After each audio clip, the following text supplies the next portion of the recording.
பாஜக கூட்டணியில் அதிமுக இணைவதாக கூறும் யூகங்களை ஏற்றுக்கொள்ள முடியாது எனவும் பிற கட்சிகள் ஆளும் மாநிலங்களில் நல்லுறவை ஏற்படுத்தியுள்ளதைப் போலவே தமிழக அரசுடனும் நல்லுறவை மத்திய அரசு பேணி வருவதாகவும் பாஜக தேசிய செயலாளர் எச். ராஜா தெரிவித்தார். முதலமைச்சர் அவர்கள் பிரதமரை பார்க்கிறதா இருந்தாலும் அது முறையானது.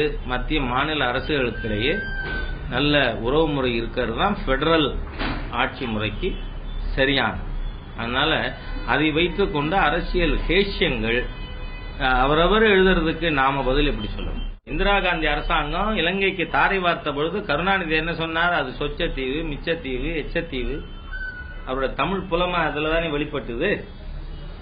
அதனால இவங்க செய்யறதெல்லாம் செஞ்சுருவாங்க. 30 வருஷம் கழிச்சு நீ என்ன செய்ய போறன்னு என்கிட்ட கேட்டா. அதனால அரசாங்கம் தக்க நடவடிக்கை எடுக்கும்.